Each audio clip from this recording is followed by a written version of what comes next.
Welcome back. Today we'll be looking at 6 underrated players within FPL, all of whom could really help strengthen your squad. Not only do we have some facilitators, but we also have some premiums that are being significantly underlooked in my opinion. As you've seen already, we've had a whole host of content so far this preseason, and that will be continuing, and it'll be getting even more in-depth as we get closer to the deadline. I've got a lot of good video ideas stored up, so do consider subscribing. And without anything else needing to be said, let's get into the video. We'll start with Dominik Szoboszlai, and the image you see there is one of him during his celebration against Real Betis last night after scoring the only goal in the game. Now, we'll start with the system and how essentially that, in tandem with just his skill set, potentially qualifies him to be a very, very good asset this year. So, slot system is very different to Klopp's, whereby it's not so much the wingers penetrating the half spaces and getting on the end of things, but rather it's the 8s and the 10s arriving in those central zones, with the wingers staying wide and offering more combinations in the wider areas and also creative threat. Szoboszlai, on the other hand, in this system, could be the most advanced midfield, and that's very important, the word could, because if he's at the same level as Elliott Jones on the left, well, then we're not particularly interested because the output will be far too spread for us to justify spending 6.5 on Szoboszlai. However, if it's not, and he has dominion over that space, well, with his level of ball striking and the fact that he has tendencies to carry far more than deliver penetrative passes into the 9, well, I think that could be very good from him for an FPL standpoint. How he interacts with the 9 will be quite important. Obviously, Nunes is a runner, right? He loves making runs in behind, to the left and right of centre-backs and in those channels. And if Szoboszlai is not really supplying him because he would like to almost carry himself and he'd look for quicker combinations, like the one against Real Betis with Salah last night, then how effective is that combination going to be? Does he go to like a Shota or a Gakpo at 9? And these are all things that we'd have to see. But for now, assuming that he plays that position, he should at least deliver a level of output which is very promising for owners. The other thing is, he's got a really good engine on him. This guy can really run for a long period of time. And especially with Premier League football moving to such a transition-based game, players get tired quicker, which is very natural given how intense the games are. And given he's in such a good state of health, he can stay on the pitch, right? Because they'll need their best pressers and their biggest engines on the pitch. And then we move on to the fact that, could he be Salah's cover? Well, if Salah is to play significantly wider, which I spoke about in his own video, which you can check out on the channel, and there were another few things there which I didn't really like about Salah going into the season. Well, for 6 million less, he's a brilliant way to cover the Liverpool attack. And if so, I think this guy has to be one of the first names on your team sheet, because not only could he provide such a brilliant amount of points, but furthermore, at 6.5 million, he facilitates other premiums, like the ones we have in this video, very, very nicely.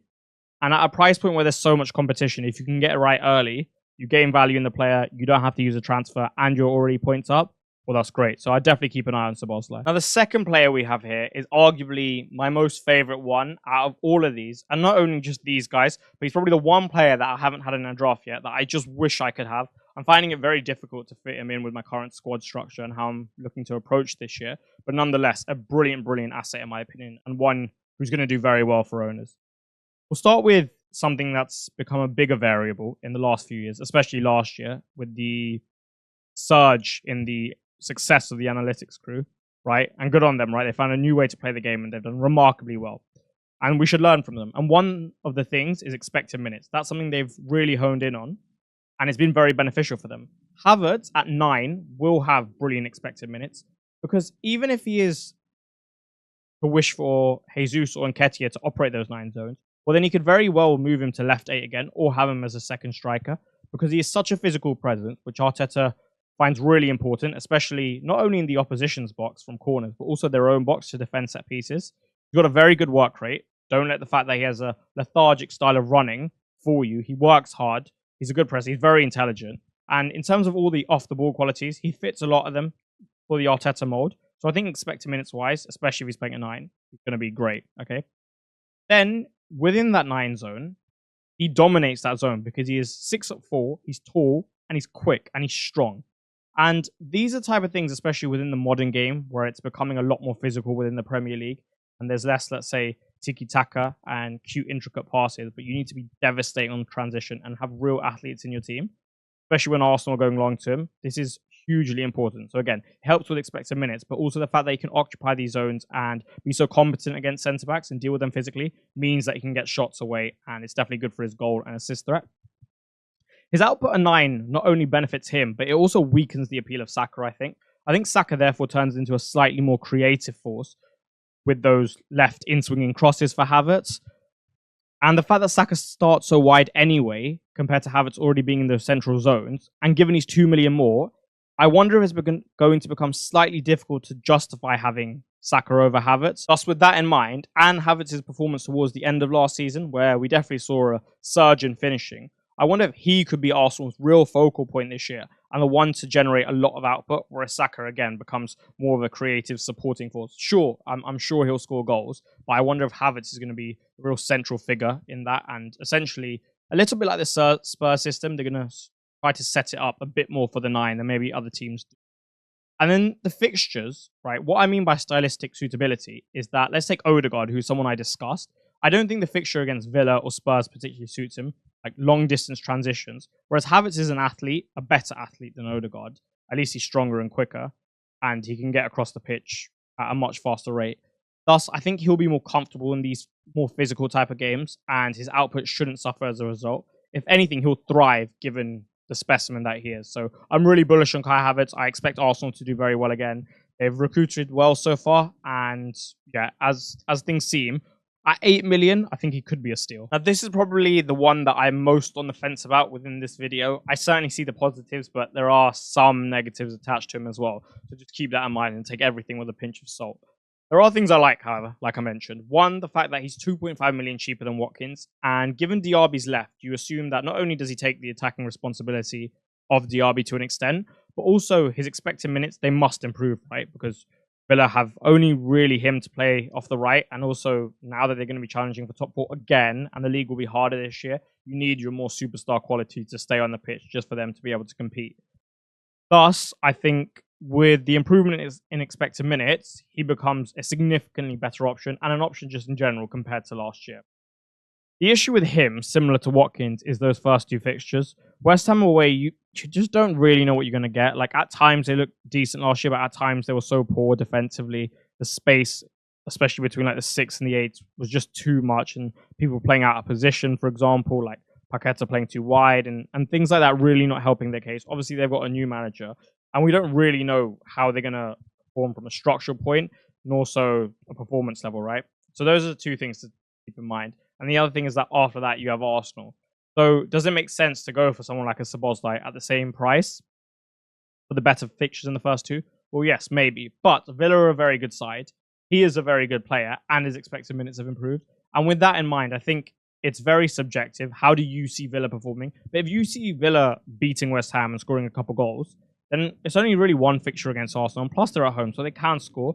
And thus, I would really then consider Leon Bailey, because the fixtures from Game Week 3 get very nice. And if you can get in early on him, similar to Szoboszlai, you'll be miles ahead in the pack in the 3 variables cluster. Now, here's one I really like, and I hadn't given him too much thought because of Morgan Gibbs-White, but recently I've seen myself starting to gravitate towards him because he's an excellent facilitator. At 5.5, at 1 million less than MGW and all of the other 6.5s we discussed earlier, this guy provides you the ability to maybe go from like a Eze to a Havertz. Now, I really don't recommend selling Eze, but in theory, from a 7 to an 8, from maybe an Mbeumo to a Kai Havertz, maybe from a Gordon to a Bruno, as an example, who potentially is going a little bit under the radar, and we can discuss at a later date.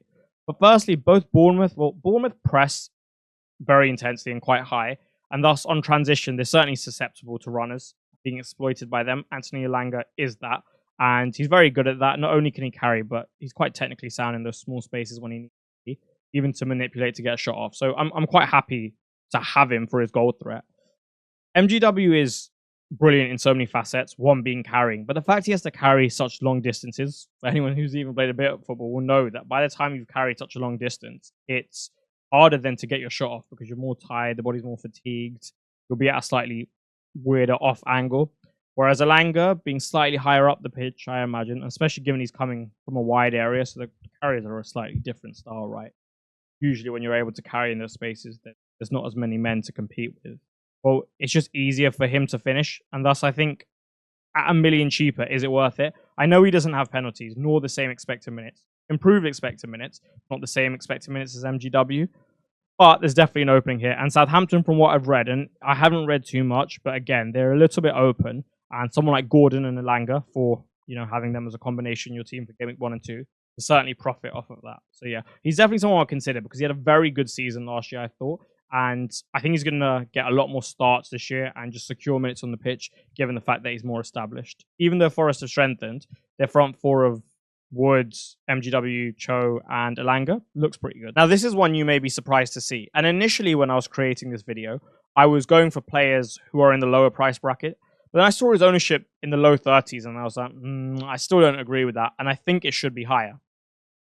That game week 2 fixture is so tempting. And not only that, like, yeah, sure, it's Chelsea away in game week 1, but Enzo's spoken about how Chelsea could very well concede goals simply because they're trying to play out from the back in such an aggressive manner, right? Consistently. And he did that in Leicester. And I know at times the crowd got a little bit frustrated or on edge, and sometimes it backfired, right?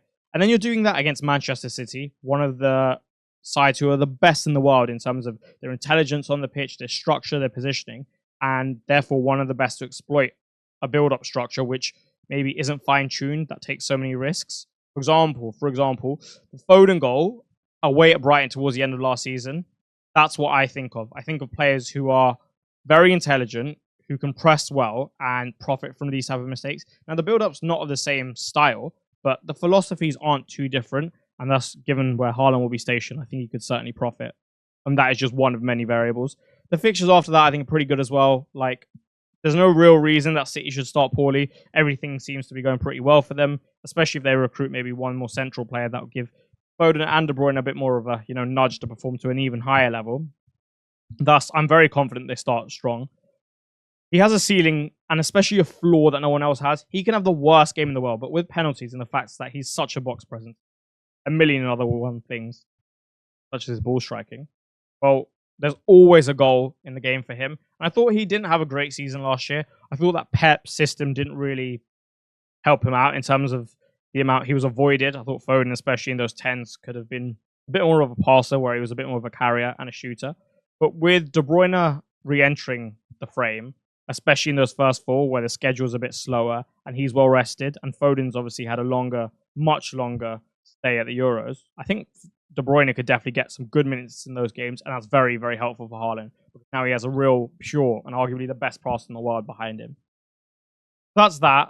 And if you don't go for him, well, who do you go for? Do you go for Ollie Watkins? Sure, but I doubt he'll be able to match him again. I think he did tremendously last year. Maybe got a little bit lucky with his assist over performance in terms of FPL, but I doubt he'll be able to go punch for punch with him this time. And then getting him back in will be a real headache. Not only will you be transfers behind and points behind, then also people are going to be forward planning, and it's very difficult to restructure. Imagine all your money's locked up, let's say in Salah. Well, then, okay, you've got to sell Salah plus a forward, and that's still minus 2.5. So you've got to downgrade whoever the midfield asset will be significantly. And I just think it really requires 3 transfers, and that's going to be hard at the start of the season. We'll really want him game week 2. Thus, for me, I'd definitely consider if you're on a no Haaland draft. Now, the last player we've got is dissimilar to Haaland in the sense that he's a premium who's just lowly owned, full stop. Now, this is someone I would go for if you're, like me, looking at a real aggressive upside strategy in the first few weeks and potentially looking to hop on and off premiums. So I'll explain my strategy with Son and then why I like him. Essentially, I'm looking to target the Leicester fixture in game week 1, a newly promoted side. He looks potentially like he's going to play at 9 in a system that's designed to create chances for the 9 disproportionately to others within the league. And that too, Leicester have a new manager, right? So with all those things in mind, it's a pretty safe fixture to have for game week 1. In game week 2, I actually moved to De Bruyne for Ipswich at home. And then I have the Haaland and De Bruyne double up with Haaland captain. Now, some people won't even own Haaland. A decent amount from what it looks like. And with that in mind, if I have Haaland captain and De Bruyne, that could be a huge, huge swing over at least maybe like, let's say 40% of the really active, engaged field. So that's what I'm thinking for game week 2. And from there, we can move to maybe Cole Palmer. He has a great fixture run after that. And you know, if I get stuck with De Bruyne or Son, it's not the end of the world because they're premium assets who can perform really well. So for me, I'm looking at a 1-2 week punt with Son at the start. He's got a home fixture in game week 2, which I like, and then take things from there. I'm not really looking too far forward into the future. I simply see upside in the short term, and I might just jump on it That's about it. That concludes the video for today. Thank you very much. If you liked it, please do subscribe to the channel and drop a like under the video. I will be back on Monday for another video. And as I mentioned, as preseason starts especially, more and more content and more in-depth content will be coming. I shall see you very soon. Goodbye.